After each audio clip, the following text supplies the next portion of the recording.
Everybody for joining me. In case you're not familiar with me yet, my name is Dee, and this is my podcast called Let Me Clear My Throat.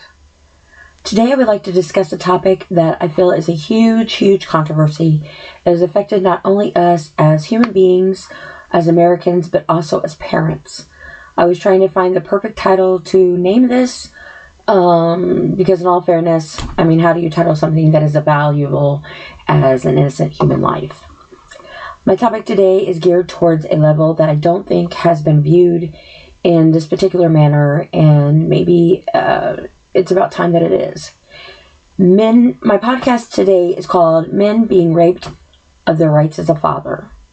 Now, I understand that this is a very deep and emotional topic, and I'm not by any means trying to downplay or play with any of the trauma or PTSD or any everlasting effects or loss and heartache that you have ever had to endure or have been associated with. I give my wholehearted condolences to everyone that has suffered any personal effect and loss due to any event or events relating to this particular sensitive area and any heartbreaking experience.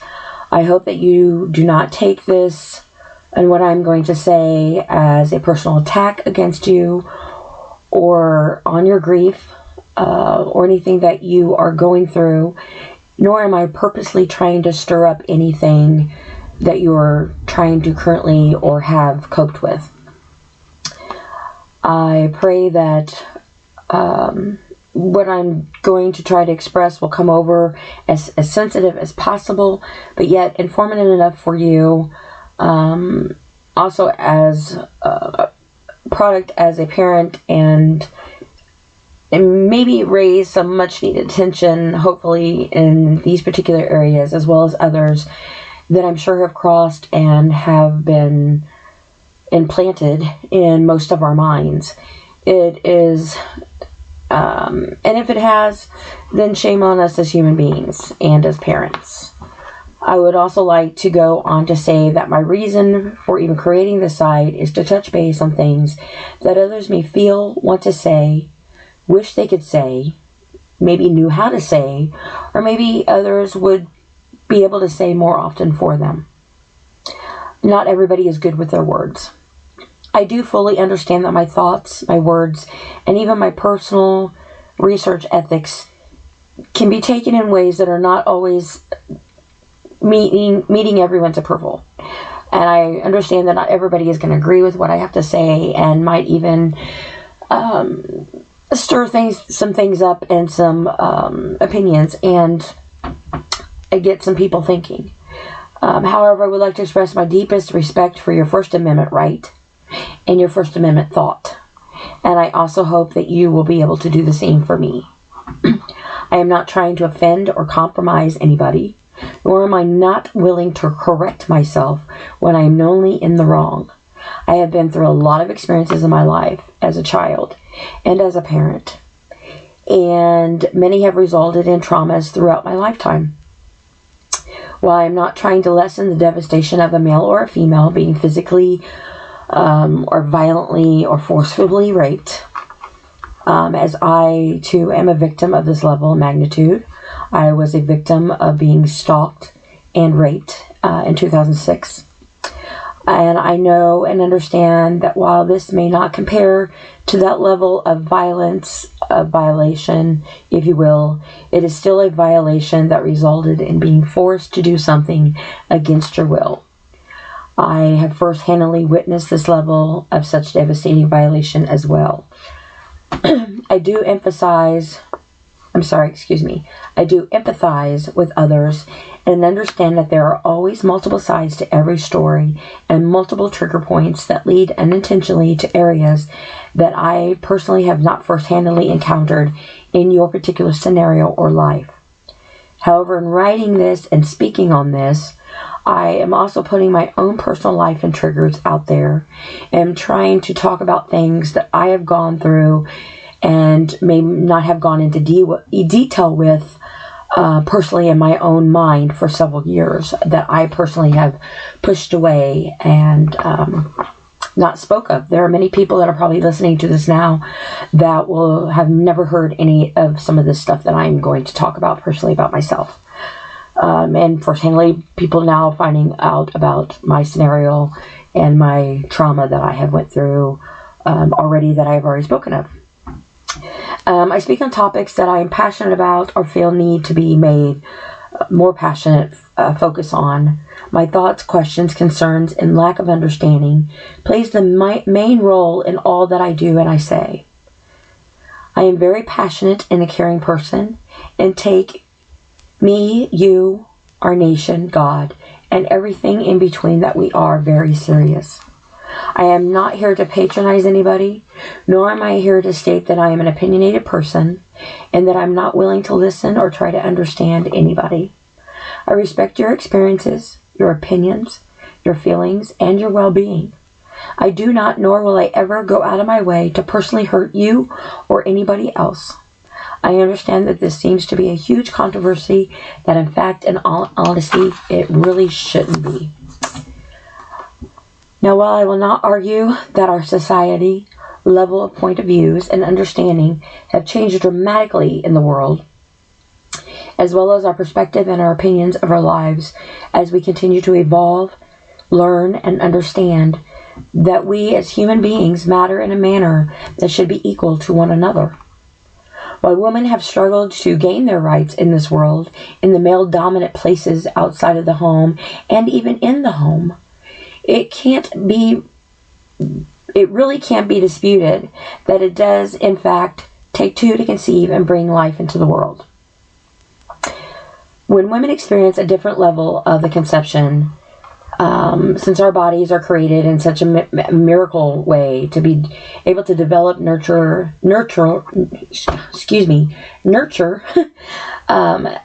even feel and hear and even birth a child. While there are maybe some technology, though, today that can give a bit of a replication, if you will, on how the weight and pain of a delivery may feel, it cannot really be an exact experience of such a blessing as being able to carry and feel and actually giving birth, and even the recovery, hormones and responsibilities, and the changes in the woman's body is an area that cannot be touched by technology, honestly.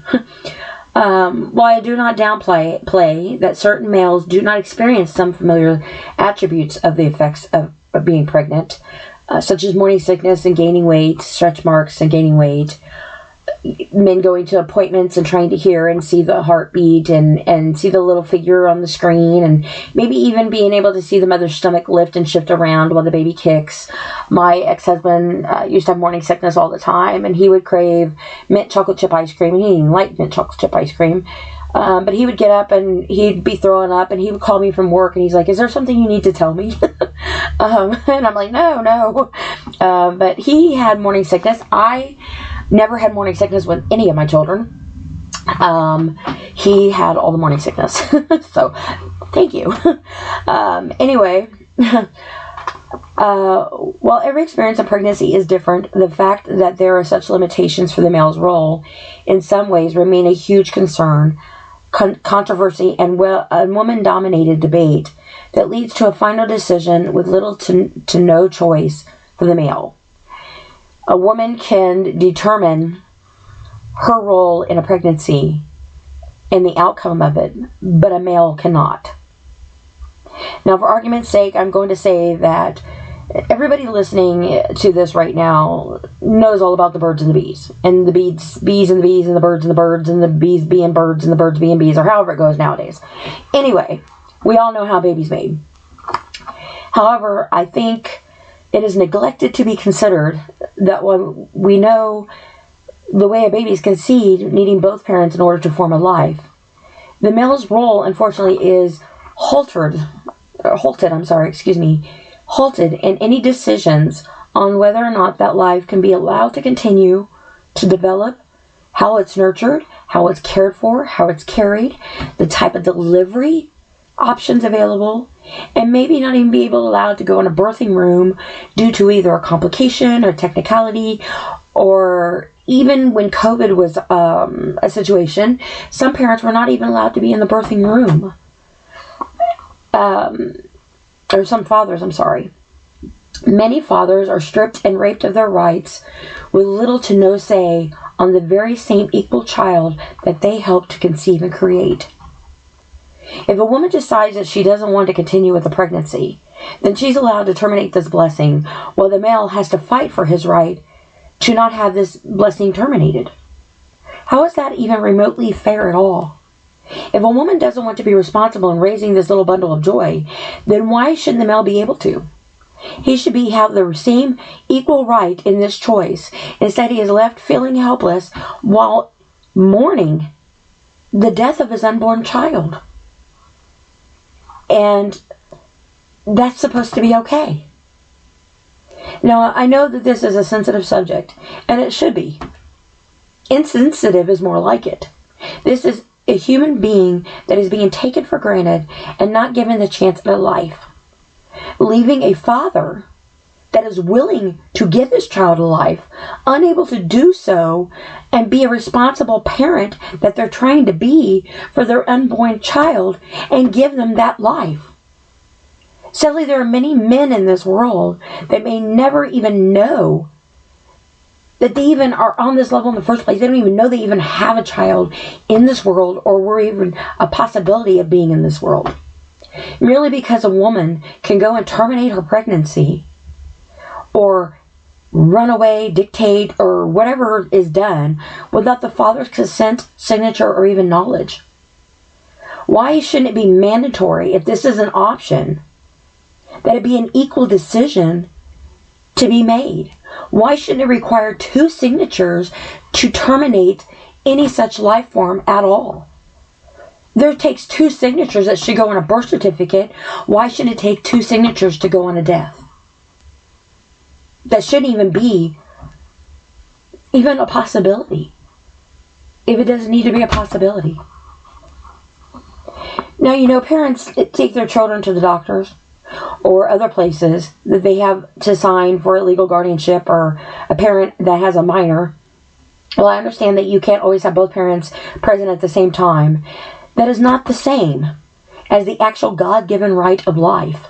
It takes 2 to make a baby, and it should take 2 to decide on the same fate. Now, let's fast forward a bit. Let's say the mom and dad decide that they shared this beautiful gift in the birth of their child, and say their relationship doesn't work out for whatever reason. Maybe she doesn't like his balding head, and he doesn't like her developing mustache. So now they split up. Here's this beautiful little being, conceived, developed, and created by a love that once was, that is now disintegrated. Now what? Who gets custody? Who pays? Who takes responsibility? Who has the dominant role? And who is left to be at the mercy of the other and have the right and participation of their child's life? Now, I've watched over many years, many children continue to be in a position between 2 parents, falling victim of their rights to have an equal parent in their life. Sadly, the father continues to be in the same situation sometimes, and at the mercy of the mother's influence and contradictions. And this goes both ways, because there are some amazing men out there that do take over this responsibility, and the roles are reversed. So I by no means am trying to downplay your beautifulness at all. I applaud any parent that steps up to the plate. While some situations are a more severe degree, there are more unnecessary amount of victimized fathers left to wonder what it would be actually like to even have a non-dictated or controlled role in their child's own life. I knew someone near and dear to me that was always trying his best to be in his kids' life. He would go there per his divorce, and he was entitled to visitation every weekend, 6 p.m. Friday to 6 p.m. Sunday, and guideline holidays. However, his chances of his court-ordered right was always being manipulated at the discretion and control of the mother. She literally would not make the children available or make him feel like he needed to beg for his court-ordered and God-given right. She would continue to move around, upbraiding the kids, changing their addresses, their schools, availability for the father to even know the well-being of the whereabouts of his children. He would petition the court for his rights, and often being denied, for whatever reason, to be heard of his complaint and his concern. He watched as his children would beg for his attention, and his children would try to convince their mother to let them see their father and spend time with him. She manipulated his interaction with his kids and abused her authority with him, and would intentionally implant negative thoughts both in him and the children, and conversations that she would present in the presence of the children that would leave them caught in the crossfire and battle that was only being dictated more or less by the mother, and the father being left standing there bewildered, heartbroken, and sometimes made to leave without being able to have his child. She would literally taunt him and maybe even let him only have maybe one kid instead of both of them. Why? What was this actually doing but hurting the kids? The kids the right to something that shouldn't even be a factor in the first place, let alone disrupting the development of the relationship that the child and the father need, and the memories and all the well-deserved rightfully moments due to the father and the child literally trying to participate in each other's lives. Now, I remember the same mother keeping the kids away from their dad for 3 months. She kept them away, and she decided that one day he could see them. So, he was at the laundromat doing laundry, and she came over there and she met him there. And the kids had run up to him, so happy to see him, and it would have made your eyes just melt in tears. And a woman standing there nearby, she made a comment to the mother about how wonderful it was to see kids so happy to see their husband, or to see their dad. And the mother replied to this woman that they hadn't seen their dad in over 3 months. And she made it sound like he had been deployed or something of that nature, and it was like a homecoming. And the woman then, of course, responded in a manner stemming from this positive perception. However, the mother neglected to continue to tell this exact woman that they hadn't seen their father in 3 months because she had been purposely controlling and manipulating the relationship and not following her court-ordered visitation terms. Instead, she was trying to take credit for being the heroic mother and bringing the child to have a homecoming with their father, and getting praise for it by a woman that didn't even really know the full story. Now, of course, I could go on and on here. Believe me, I could, because there is more to the story that I will not go into. But I am pretty confident that this may be a lot of the same scenario that many fathers continue to face in regard one sense or another of their rights and their alteredness, and even severed relationships resulting with their children. You hear many stories on how the father did this, or the father did this, or he didn't do that, or he didn't do that, he didn't call his kids, he doesn't pay support, he doesn't do the blah, blah, blah, blah, blah. And sometimes the mother. Don't get me wrong, because there are mothers that do this too. I by no means am trying not to flip it on that either. Because there's always another side. Now, don't get me wrong, I know all too well that there are fathers that like to play victim, and mothers that like to play victim, when in fact that the only part of being a victim in this is their own excuses and their lack of participation. So by no means am I trying to downplay that in any way, because I do know that those relationships do exist. And in doing my research, I found something on, according to Fine Law, a gentleman named John Mascolo, I hope I'm saying that right, posted an article that was legally reviewed by Joseph Fallbush on June the 7th, 2023. In this article, it describes a divorce and custody proceeding being often high-stress and continuous event. It goes on to say that social scientists and psychologists have taken on the task of explaining a certain excessive behavior as a recurring problem and gave it a label. There is a label for this problem. It is called malicious mother syndrome, or malicious parent syndrome. A psychiatrist, Ira Turcotte, which I'm hoping I'm saying that right, first proposed malicious parent syndrome and believed it to describe a series of patterns of abnormal behavior during a divorce process. He later thought the ideals of malicious parent syndrome along as the same lines as a parental alienation syndrome. Now, if you've been a victim to malicious parent syndrome, you understand this all too well. You and your children both have been victims of, maybe have been a victim of a malicious ex-spouse or a significant other, if you will, that you are not knowledgeable of, have acknowledged, or even realized you were even a victim of. Now, if you have, of course, there are resources out there, and you may be able to even have your custody or support guidelines modified. You might be able to seek a court-ordered counseling for the malicious parent and ask the court to intervene, and maybe even obtain supervised visitations. Maybe you need to protect yourself from said parent, to protect you from being attacked and falsely accused of things that have not been done, that you are being blamed for. Some things very, very just straight up wrong.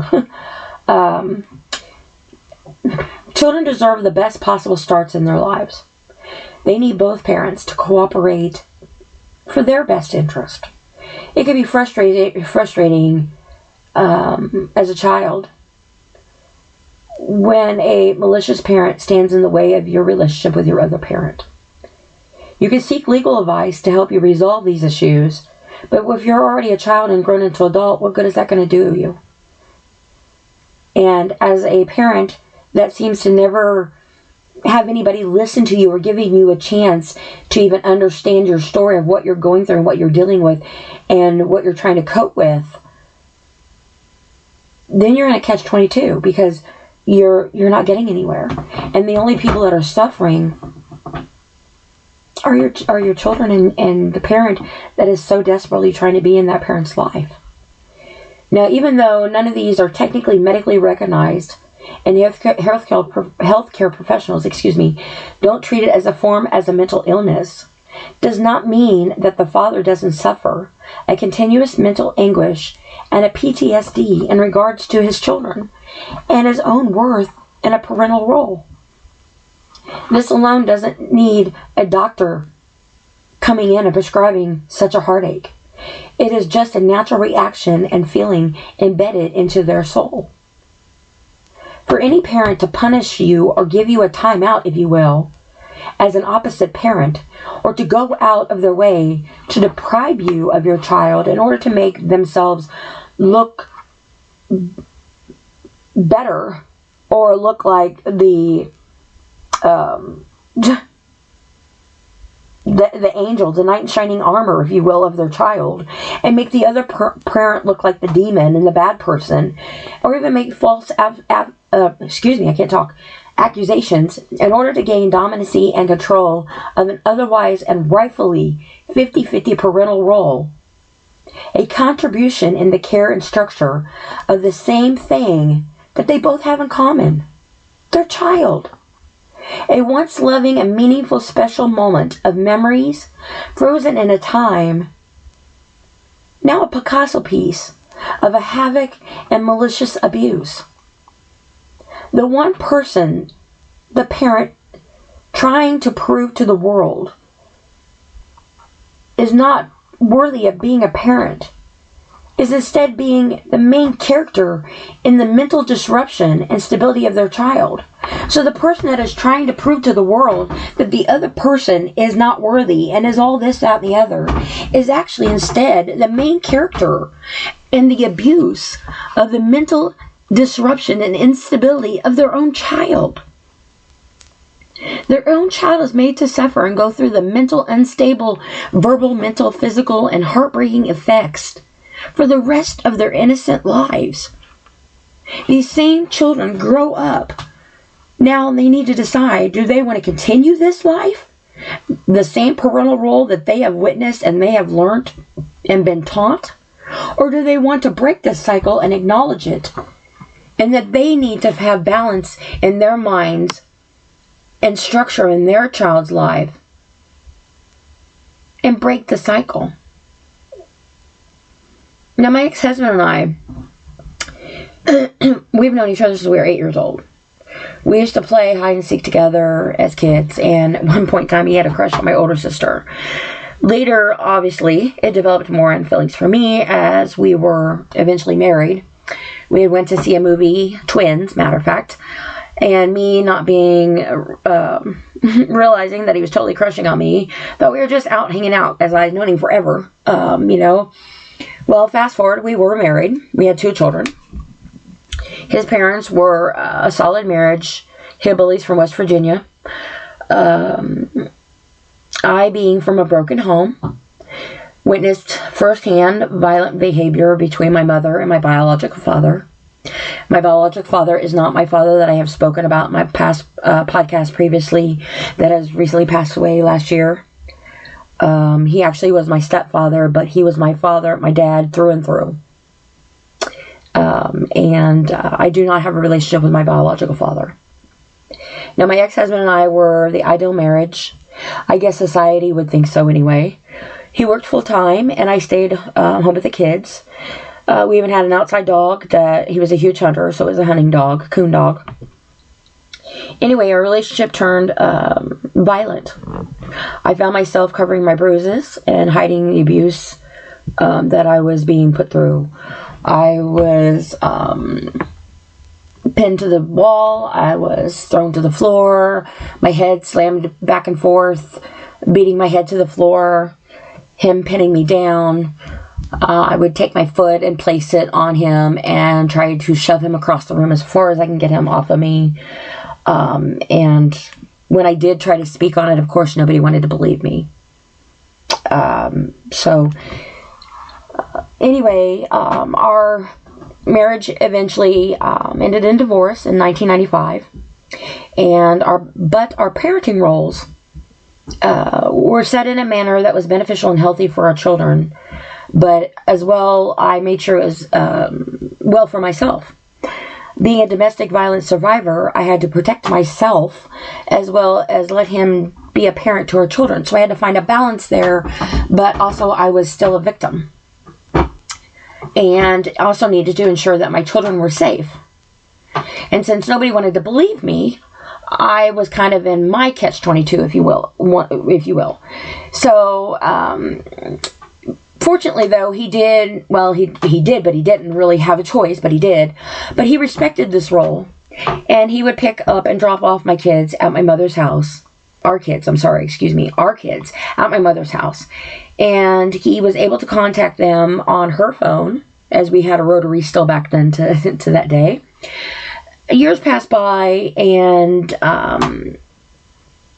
he was asking me if he could be able to ever see the kids where they lived, to be able to see their bedrooms and be a part of their lives and see how their lives were, their environments. And then I explained to him, obviously his kids are his kids, but still, that was still my home. That was my privacy, my house, my safe haven, and something without him.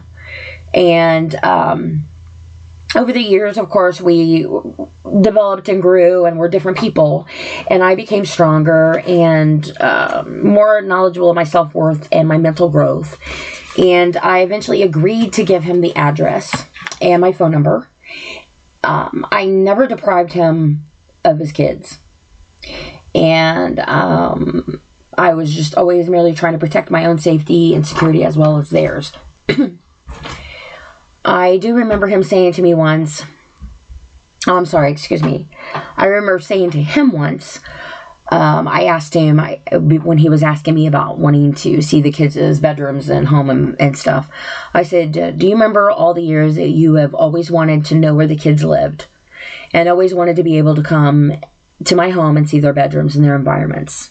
And he replied, yes, I remember. And I said, do you remember how that made you feel? And he said, yeah, I remember. I said, good. Then we are in an understanding that you will not abuse this privilege that I am going to give you of being in my home. While your children do live here, this is still my personal home and my space. I don't bother you in your home. I respect your privacy, and I expect the same from you. It is about the kids and your rights to their lives that regardless, I have never kept you from. In fact, I have always tried to encourage you to be more in their lives. Now, a lot was growth as we were both young. A lot. And in the end, our relationship was something that was different. You don't see or hear a lot of balanced parental co-parenting relationships in the world, let alone those that are stemming from past experience of domestic violence. And it was not something that was accomplished overnight. It really wasn't. It was a lot of hard work. I used to have this saying, my ex-husband and I have an understanding. I say he understands. Now, why that sounds funny, and most guys are probably, yep, and the woman's like, you darn right. I don't necessarily mean it that way, but I do. Because a lot of growing up for both of us. But being a domestic victim, it was a lot different level than just growing up. Because that's not about innocence and growth. That's about feeling secure, safe in a surrounding that you felt your life was in danger from. And you have the responsibility of ensuring that same safety on your child. So if he can do that to you, you need to make sure that he isn't at that level to do that to your child. And vice versa. Now my youngest daughter was born in 2002. Now this is not his daughter. I have a son and a daughter with him, and then I had another daughter 10 years later by someone else. But he treated her so sweetly. And when he would come over every other weekend to pick up his kids, he would bring my youngest daughter something, or he would give her change out of his pocket, or he'd buy her Christmas gifts, birthday gifts. And as she grew up, the change turned into paper. She finally looked at him one day and said, can I have the green paper instead? And he would laugh, and he gave her $1 instead, and it grew into the green dollar. His wife that he married, we balanced with her as well, and she actually made my youngest daughter a blanket at Christmas, my daughter's first Christmas, and my daughter to this day still has that blanket and has passed that on to her own son. Now, when my ex-husband and my daughter, when my ex-husband and my oldest daughter, my daughter with him, I know it's confusing. When my ex-husband and my daughter that we have together was delivering my granddaughter that has Down syndrome, he was on the phone with me, I was a 2.5-hour drive to the hospital. And while I knew the way to the hospital, he was giving me directions, but because I was trying to cut through country roads and I was stuck behind a farm trailer and tractor and everything going so slow. And I was racing against time because I knew my daughter was about to deliver. And he was giving me the play-by-play straight from the delivery room. And he kept saying, where are you at? She's wanting to push. And I'm like, no, tell her to wait. And he was telling me, well, our daughter's ready to push, and you need to park and you need to run. And I parked and I ran, and the other kids that were there, the teenagers, were holding the door open for me. And I ran down, and he just walked out of the room and just pointed to the delivery room for me just to slide in there. And he went out into the waiting room. And I knew it was her room because she had mismatched socks on. Otherwise, I was in somebody else's room. But I was going to see a baby be born. And anyway, he stepped out. And I was in there. And our perfect little granddaughter was born. She had Down syndrome. Has Down syndrome. I'm sorry, not past tense. And she was lifelined to Riley Hospital. She had to have emergency surgery, as her intestines was wrapped around her pancreas. I'm sorry. My youngest daughter, the daughter that I don't have with him, was staying at my other daughter's house babysitting her other child, her son, her oldest kid. And we were all trying to think of a game plan, because my granddaughter was on her way to Riley, and my daughter was in the hospital, and my other daughter was babysitting my grandson, and somebody needed to go to Riley, somebody needed to be with my daughter, and somebody needed to be with my other daughter, and it was just we needed to have a meeting, a family meeting. So anyway, my ex-husband went, and he picked up my youngest daughter and our grandson, and took them to his house, and kept them for the weekend. So he had my daughter, which was not his child, at his house for the weekend. And he treated her with respect and care, and I never once doubted her safety at all with him. I traveled to Riley, and I stayed up there with my granddaughter, and I would Skype my daughter and let her see how the baby was doing and give her updates. And when the doctor would come in, I would Skype him so he could talk to my daughter on the progress of the medical concerns with my granddaughter and the emergency surgery that she had. And I remember the doctor saying, "This is really weird. I've never talked to anybody or conducted a medical exam with a patient before in this manner over Skype," because we were Skyping. My, how times have changed, huh? Maybe I was onto something back then and I didn't even know it. Who'd have thunk? Anyway, the moral of the story is parenting needs to be what it is. Parenting. It's not about you. It's about them. It is about the innocence of a child that both of you created together. Now, I understand that not all situations turn out in this manner, as some are very violent relationships that do not find happy endings.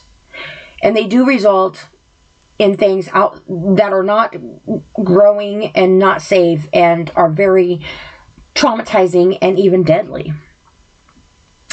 Now, let's change the subject in a different thought, but yet kind of the same area, if you will.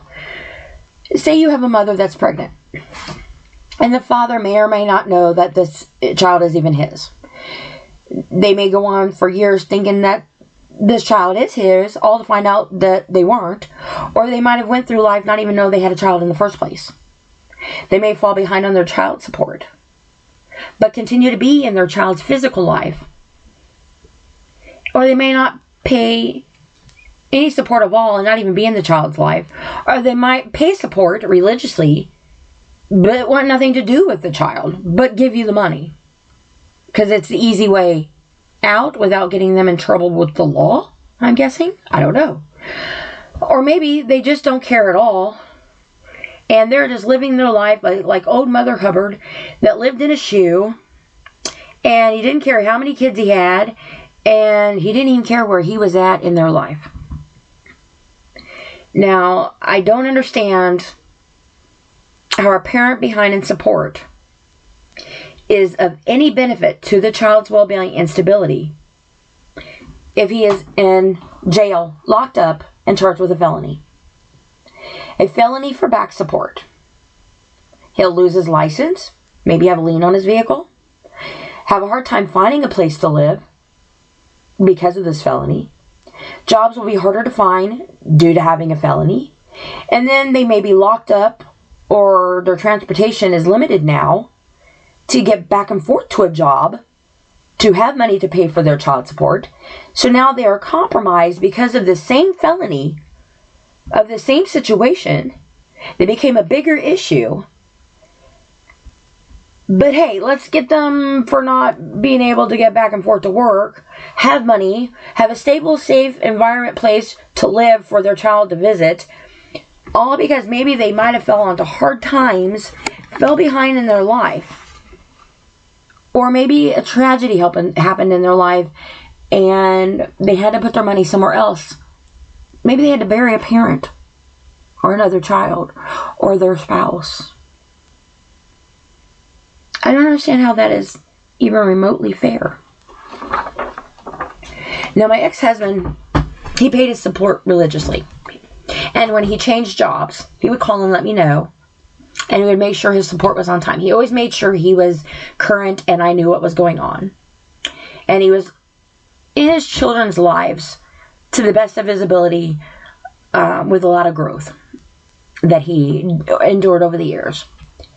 Now, I'm not going to paint a picture that his relationship was perfect with my kids, because it wasn't. There were times that my kids did not want to go to their dad's for the weekend.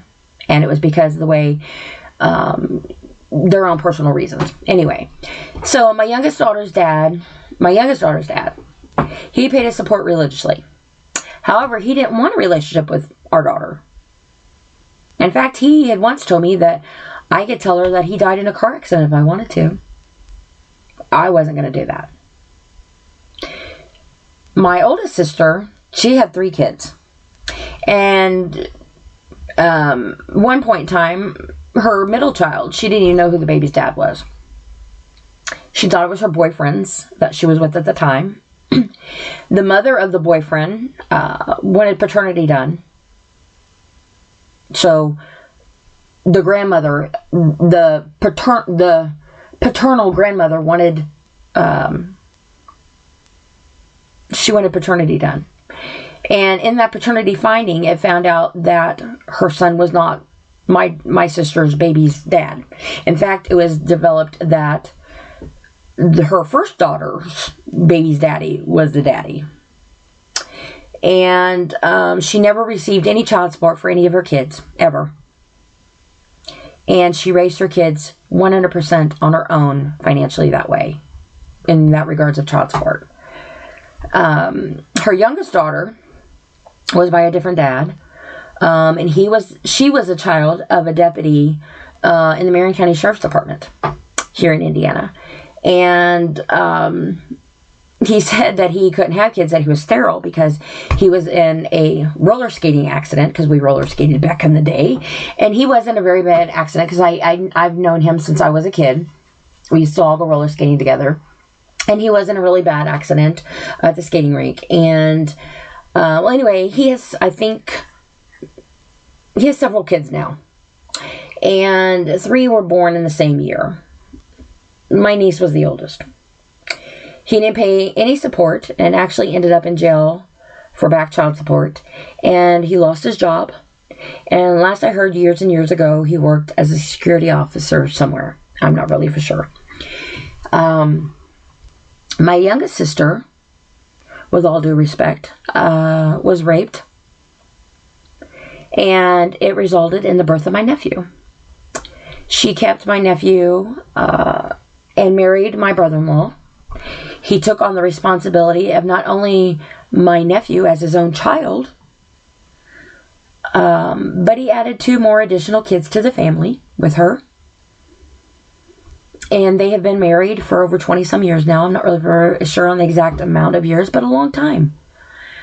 My nephew, my niece, and my brother-in-law are military. My nephew and one of his children he had a boy and a girl with my sister, so my niece. They're in military. He continues to not only set an example as a father,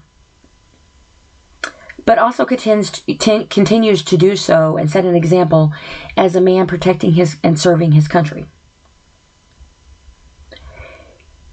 What about parents that spend years in jail and then find out that the child is not theirs? Or they paid support for 18 years or so, or whatever it is, all to find out that the child that they're paying support for all those years was never even theirs. Does he deserve to be paid back for all that time and money?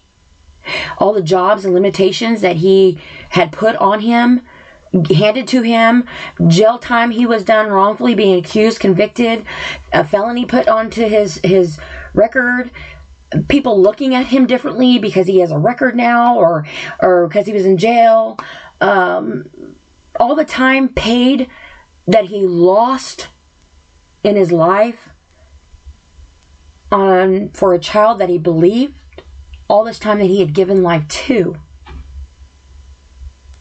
Should the other parent be responsible for paying them back?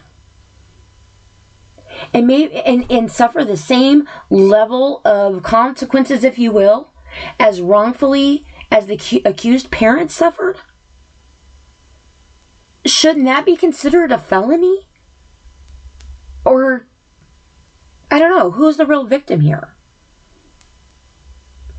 The kids. The father? Yeah. And in all fairness, maybe the mother doesn't know.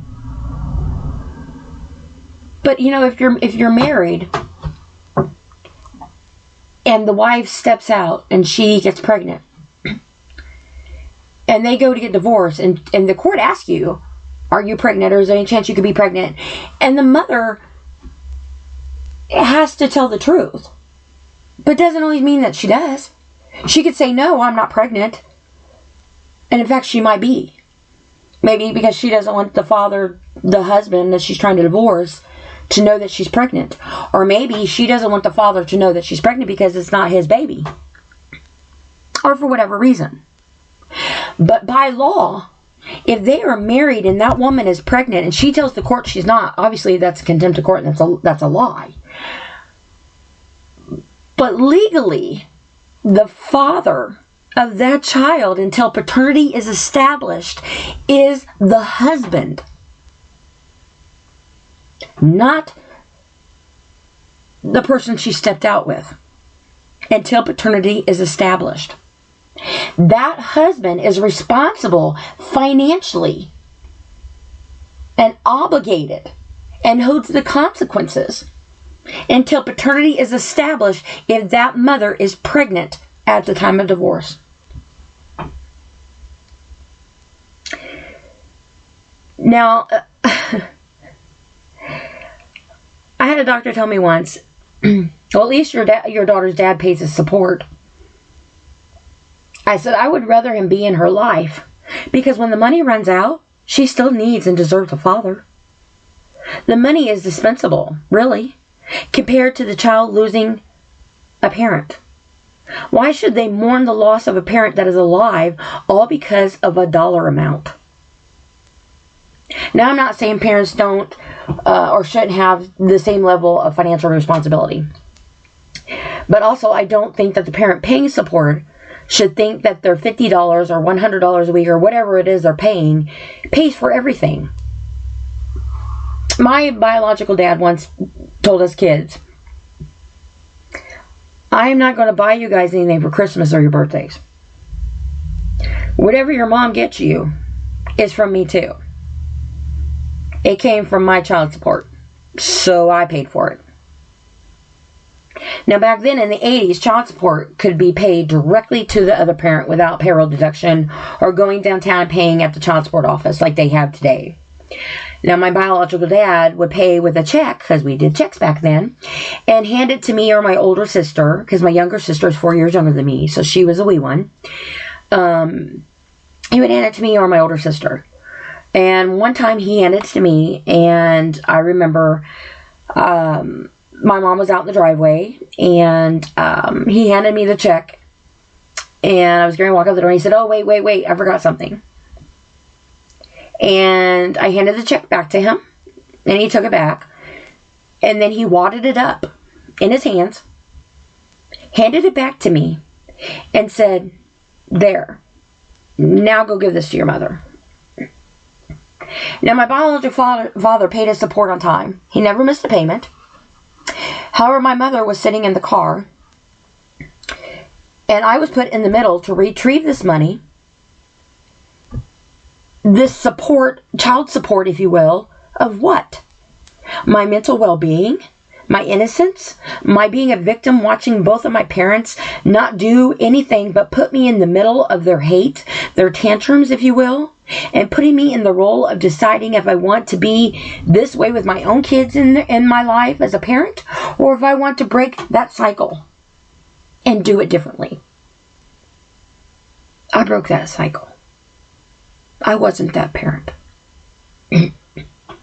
Being a victim of our own selves, our relationships, our society, our mental state of mind, and our own past experiences should not only be taught from our parents, but should also be led as an example.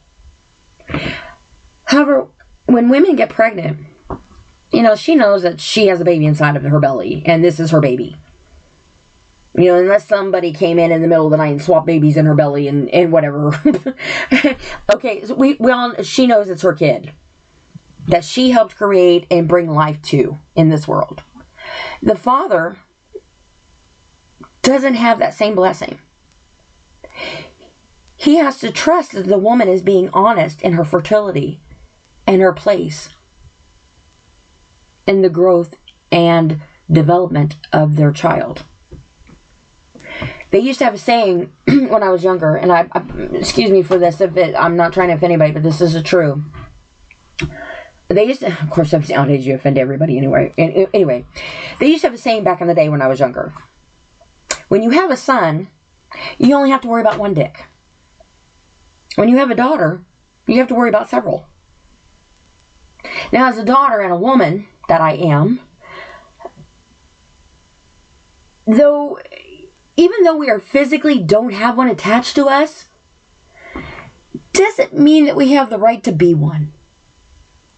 And just because you got one, doesn't mean you need to be one either. Now, raping anybody is straight up 100% more than wrong. Whether it be physically, mentally, or emotionally, it is still and always wrong. If we have the ability to not be that kind of person, why wouldn't we want to be? Not every story or situation is the same, and I understand that. And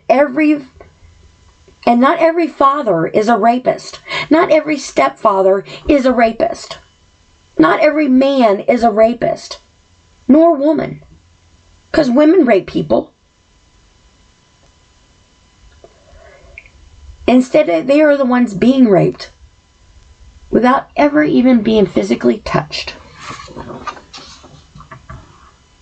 However, in the end of it all, our innocent children are the real victims, left to suffer and be victimized and raped of their rights to remain innocent and protected from their own parents. Parents that believed that they were old enough, mature enough, and responsible enough to bring in a pure and delicate little human being, but yet instead end up being the ones either growing up with their parent, raising their parent, being raised by someone other than their parent, or maybe not even knowing that they even have one. Or maybe not even getting the choice to even be a part of their life because their parents passed away and they were orphans. If you don't want to take the responsibility, or maybe you are not in the right frame of mind, or have the ability, or feel you don't have the ability to give your child a stable and healthy environment life, then do the right thing, the humane thing. Don't rape an innocent baby of their right to live. There are so many people in this world, from all walks of life, all cultures, all beliefs, all places, all nationalities, all sexual content, whatever, human beings, people of this world, that would be more than happy to be blessed to give your baby the best gift ever: life. If you are a parent that struggles with being a parent, or struggles in a manner that inhibits you from being a parent, that you so heartily want to be, but may not even know how to be, because kids don't come with instruction books, no more than a marriage does or the way of life. But please know that there are resources available for you. There are legal steps you can look into that can help protect what is rightfully and deserving to your child. A child is the in-between of you and your partner. But that doesn't mean that they need to be put in between you and your partner. That's abuse. Stop it. As a domestic violence survivor, as a child from a domestic violence relationship, stop it. It matters.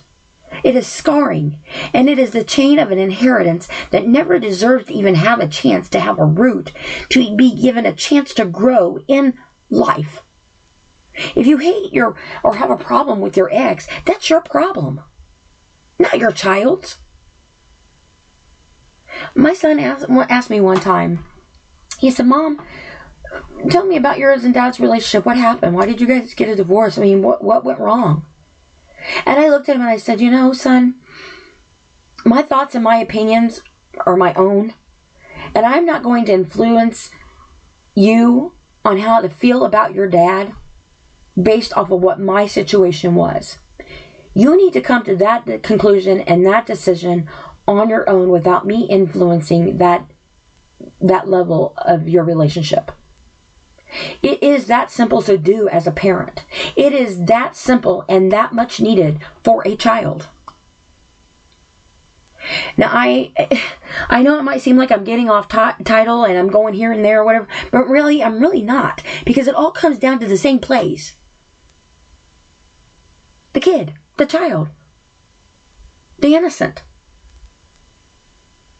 However, how can you really title such a subject that shouldn't even be a story in the first place? Our world isn't our future. Our world is our children. And our children are the future. Sadly, in the end, though, there will be a time when neither one of you as a parent will be there. And the child will be left alone. And will be left to mourn more than what they ever deserved or needed to. The silence of their parents, not on earth, I guarantee you, will be louder and amplified more in magnitude than any argument will ever be between you, regardless of your dominancy and your control.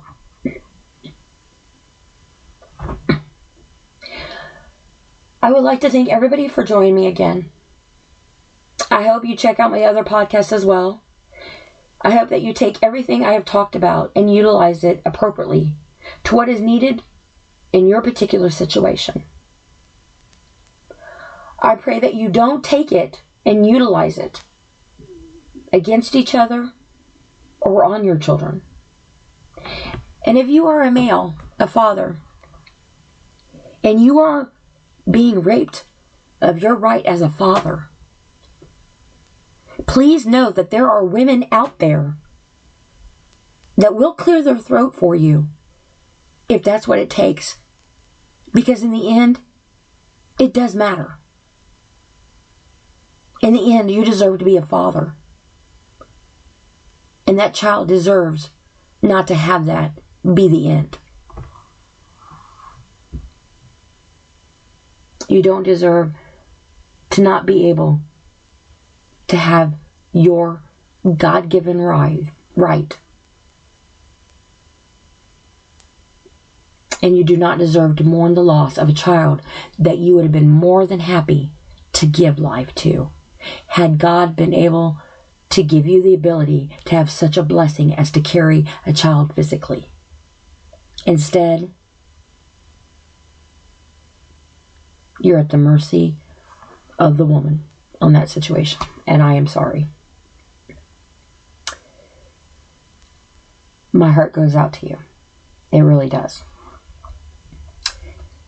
This is Dee, and you have been listening to Let Me Clear My Throat. Men being raped of their rights as a father. Please know your resources. They are out there. There are people that can help you. Thank you, and have a very blessed evening.